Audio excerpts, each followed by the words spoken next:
位中午好，今天是2021年的11月23号，这里是正在为您播出的西藏卫视午间新闻。首先来看区内消息。保护好青藏高原生态，就是对中华民族生存和发展的最大贡献。牢记习近平总书记的殷殷重托，自治区第9次党代会以来的5年间，我区坚持以习近平生态文明思想为引领，坚定不移走生态优先、绿色发展之路，正确处理好保护生态与富民利民的关系，使雪域高原上的绿水青山、冰天雪地成为了绿色发展的金山银山，确保了万水千山锦绣、生灵草木繁盛，人民群众尽享生态红利。2017年8月19号，习近平总书记写信祝贺第2次青藏高原综合科学考察研究启动，勉励大家为守护好世界上最后一方净土，建设美丽的青藏高原做出新贡献。第2次青藏科考开展的近5年时间里，科考队围绕亚洲水塔动态变化与影响等10大科学考察研究任务，进行了多圈层、多学科、多要素的综合研究。近日，青藏高原保护地球系统科考平台已初步建成。这个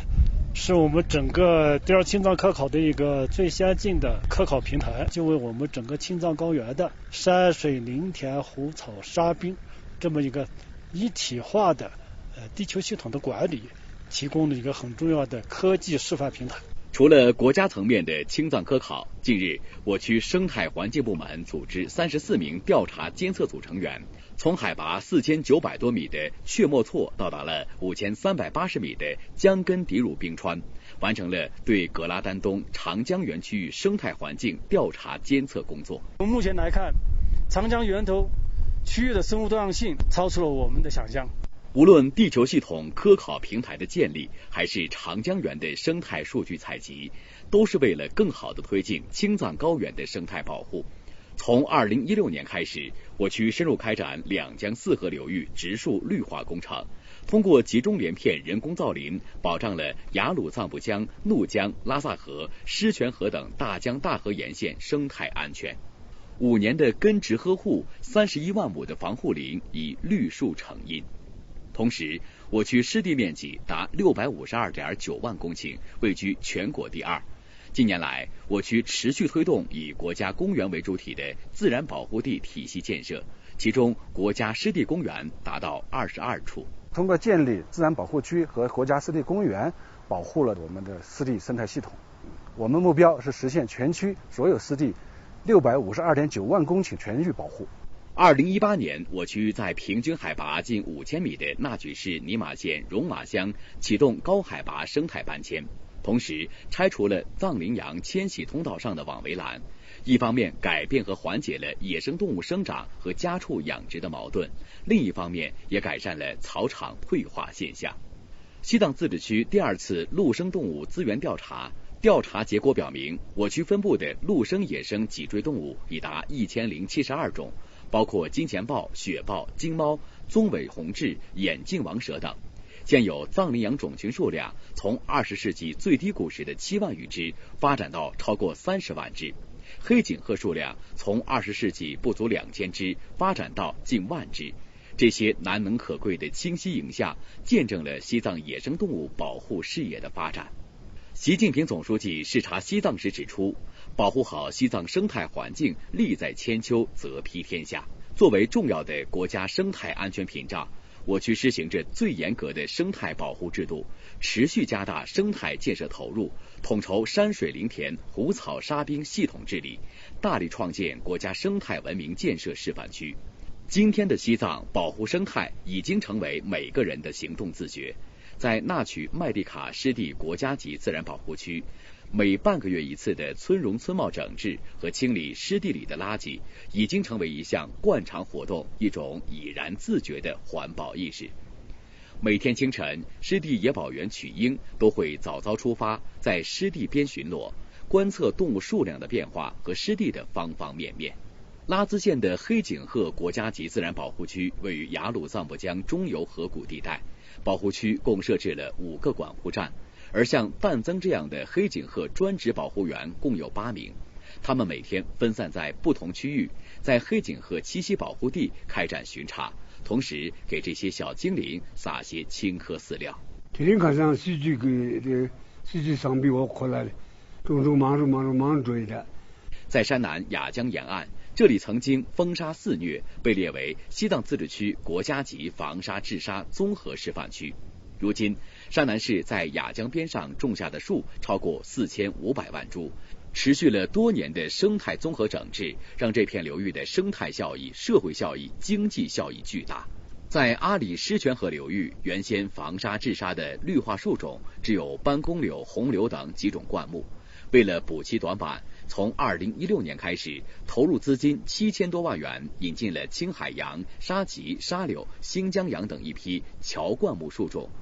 与此同时，新栽苗木成活率还超过了80%。这么多年的努力啊，现在生物防沙这个林带啊，有31754亩，690万株左右，地变绿了，湿度也增加了，环境也宜居了。在山南市扎囊县，每天清晨，边九起床后的第一件事就是到自己精心培育的这片林子里看看。30年的坚守，边九把这片因寒冷干旱和洪水淹没而被称为造林禁区的地方变成了绿色银行。不仅苗木品种丰富了，而且还把苗木销往西藏各地，用于植树造林和防沙治沙。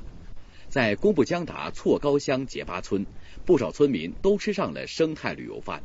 村民罗布2018年在自家院子建起一栋2层小楼，11间客房，可接待40多位游客，每年有10多万元的收入。因为我的家在景区内嘛，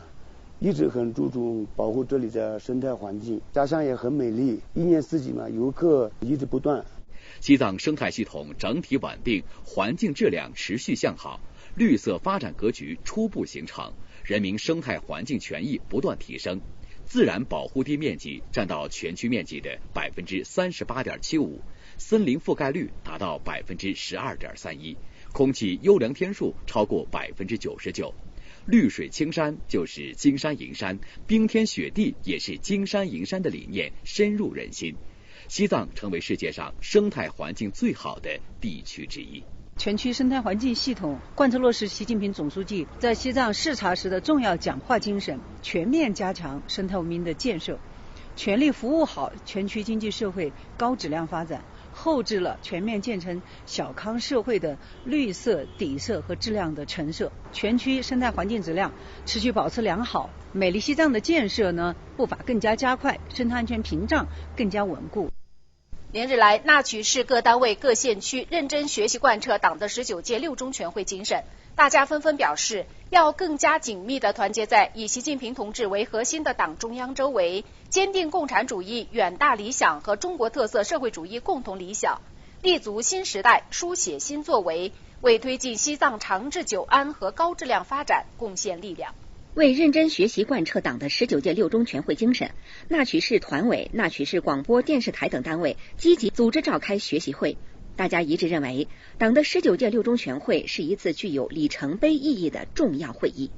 全会通过的中共中央关于党的100年奋斗重要成就和历史经验的决议，是以史为鉴，开创未来，实现中华民族伟大复兴的行动指南，将激励大家凝聚起万众一心的磅礴伟力，创造出无愧于时代和历史的新辉煌。共青团作为党领导的先进青年的群团组织，必须把深入学习贯彻党的19届六中全会精神作为当前和今后一个时期的首要政治任务，结合当前正在开展的党史学习教育和共青团改革的相关工作，找准工作切入点，认真履职尽责。学习了党的19届六中全会精神后，我深知党的成就来之不易。作为一名光荣的西部计划志愿者，我们要积极学习党史，用历史照亮现实，远观未来，不断发扬实干精神，增强斗争本领，在新的征程上开创美好未来，真正担负起新时代党赋予我们的责任和使命。对于在纳曲服务的志愿者来说，我认为我们不仅要有踏实肯干的工作态度，而且要克服一切自然困难，听从党中央在19届六中全会的指示，在这片雪域高原的热土上挥洒属于自己的青春。通过深入学习党的19届六中全会精神，使我认识到要深刻地团结在以习近平同志为核心的党中央周围，深刻学习贯彻习近平总书记视察西藏时的重要讲话精神，立足于本职工作，做出应有的贡献。在纳曲市比如县、色尼区、嘉黎县等县区，各地根据工作实际，积极组织开展学习会、研讨会、夜读学习班等多形式，传达学习党的19届六中全会精神，把学习贯彻全会精神落实到基层各项工作中，让全会精神在广袤基层落地生根。我们一定要充分理解19届六中全会的精神内涵，准确把握报告中的新理念、新思想、新战略，要做到学思结合。中国共产党各阶级集中创造创造成筹备个真的还想给各种全部我做慢慢给老先生筹备，咱慢慢给老了好吧，再去给当当赢吧。作为一名党员，更是一名基层工作人员，我将跟随习近平总书记的原声，回首过去，展望未来，继续履行时代赋予的使命和职责，积极投身工作，踊跃参与我为群众办实事实践活动。党的19届六中全会全面总结了党100年奋斗积累的10个坚持宝贵经验。作为党的干部，要始终牢记中国共产党是什么、要什么这个根本问题，坚定理想信念，牢记初心使命。下面来看时政消息。日前，自治区副主席罗梅率队前往自治区医院调研项目建设进展情况，要求各相关部门、各参建单位要充分认识自治区医院项目建设的重大意义，科学精准做好项目建设中常态化疫情防控工作，要加大协调力度，认真履职尽责，及时解决项目推进过程中存在的困难和问题，确保工程项目如期完工。更多消息来看一组区内简讯。数据显示，截至2020年底，我区公路通车里程达11.88万公里，全区所有县区和476个乡镇、2050个建制村通了客车，民航旅客吞吐量达到515万多人次。为切实保护好生态环境，我区全面推行河湖长制，全面实施102个城镇集中式和3300个农村饮用水水源地环境保护工程，全区涉市城市污水处理率达96.28%。日喀则市投入资金60多万元，在市区3家农贸市场和5家大型超市建立了8家食用农产品安全检测室。安全检测室可对农产品的农药残留等10项指标进行快速检测，切实守护群众舌尖上的安全。日前，西藏出入境边防检查总站第2届雪域移民警察杯篮球比赛在林芝落幕，11支队伍展开激烈角逐，进一步丰富了警营文化生活，提升了移民警察队伍的凝聚力和向心力。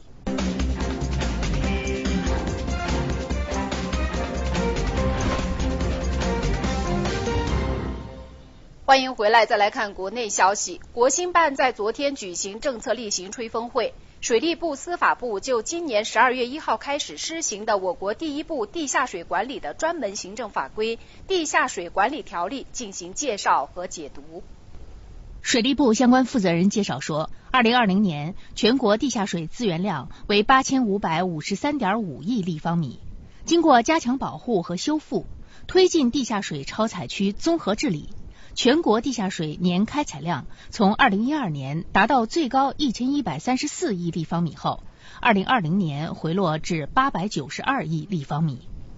魏山中介绍说，超采导致地下水水位下降、水源枯竭，引发地面沉降、河湖萎缩、海水入侵、生态退化等问题。